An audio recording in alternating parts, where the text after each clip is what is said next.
fagaraha hore ee golaha baarlamaanka Soomaaliland waxa maanta ka dhacay mudaharaad rasmi ah mudaharaadkan oo socday muddo kooban dadkan isu soo baxay sameeyay ayaa badidoodu waxay ahaayeen hooyooyin ka cabanayay cadaalad darro ay sheegeen in ay kala kulmeen baada cadaaladda iyo garsoorka Soomaaliland hooyooyinkani ayaa ku turaabayay in caruurtooda ay xiran tahay muddo ku dhow hal sano sifo sharci darro 17 qof oo xiran oo dulmi ku xiran oo sheekhu ka mid yahay shaqada sunne iyo maxay tahay inama dhalinyaro qof dumar inay ku jirto jeelka xitaa ku dhex umushay oo imka damin loo qaaday damin ku joogta maxkamadda waa la keenaa waxa lagu dhex maxkamadeeyaa jeelka gudihiisa ayaa lagu maxkamadeeyaa oo wixii xaq ay u lahaayeen ay ahayd in maxkamadda sida dadka la keeno lama keeno jeelka gudihiisa maqsanka lagu maxkamadeeyaa ilaa iyo hadda waxaan dhageysanay ilaa malaha 10 fadhi miyaa mise ilaa dhowr iyo 10 fadhi baan dhageysanay ilaa iyo hadda marxaatiyo way keentay dawladdu laakiin wixii wuu jabay wax ku cadeeyeen madani dambi ay leeyihiin ilaa iyo hadda ma jirto waxa weeyaan bisha 8 ayaa inanka horeeyay la soo xiray bishii 8 marka bishii dooraad baynu ku jirnaa ilaa iyo xilliga anagu waxaan markii hore u aamusnay waxaan islahayn dhalinyaradii markii habeenuu araariyo soo dhaatay waxaan islahayn damada dawladdu iyada wax og laakiin imika waxaan ogaanay in aan wax alaale waxay dawladdu haysaa jirin laakiin waxay ka qadsanaysaa inamadii iyo dadkii iyo reerihii la galay ayaan dambi lahayn la siidaayo ayay dawladdu ka qadsanaysaa waxaan salaayay dambigii hore ee gashay ee reeraha lagu daatay caruuraha lagu laayay ee dhibaatada loo geystay ta imika lagu hayo ee inta aan ogaanay in aan dambi lahayn haddana imika lagu hayo ayaa ka sii foofay marka dawladda waxaan ku codsanayaa madaxweyne Muuse Biixi kaamaan mutaysan tan oo kale anagu ma nihin dad maxay tahay dib iyo u taagan xumaanta u taagan ma nihin dadka reer Soomaaliland dadka ugu horeeyaan ee Soomaaliland ugu jecel hadaan nahay Axmed Dhagax iyo gobolka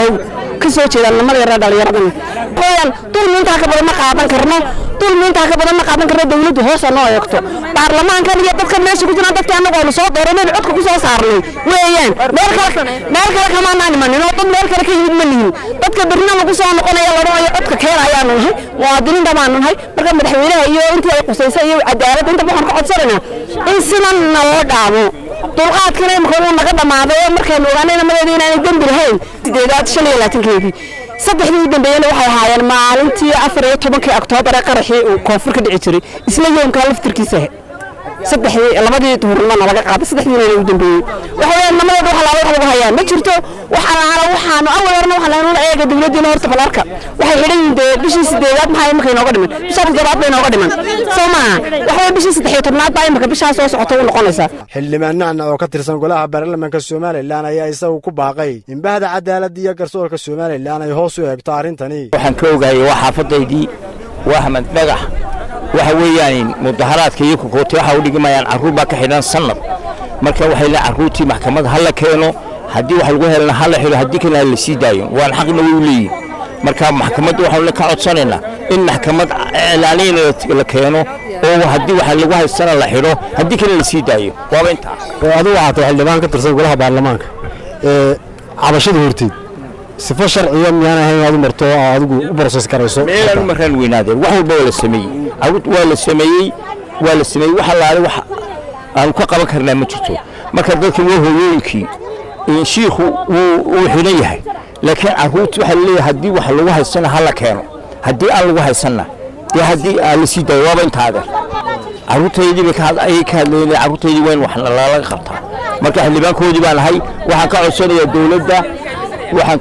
dawladda in hadii wax lagu haysan la xiro macaashiikhooda hadii aan waxba lagu haysanna dil la faraa laga qaado marka adigu waxaad aragtaa in caruurtaas iyo wadaadku ay ku xidhan sifa sharci darro waa kala gaar caruurtu waxa uu haystay in sifa sharci darro ku xidhan laakiin wadaadkan wixiisu de meel buu ka hadlo ka xiro ka sheekarna de xeerka ayaa la marin doonaa maalin uu iidii hadlayay meel wuxuu ku hadlay de hadalkiisu horgelisay ka xiro ka sheegamayno laakiin caruurtan yar ee xidhan ween faraa laga qaadaa leenay ama de wax lagu cadeeyo geesta kale wasiirka cadaaladda Soomaaliland waanu isku daynay inaan wax ka weydiino arintani ayaa isagu ka gaabsaday in wax faahfaahin ka bixiyo arintani Cabdiqani Xuseen Abakar Cabdiqani Baylood Bulsha TV Hargeysa.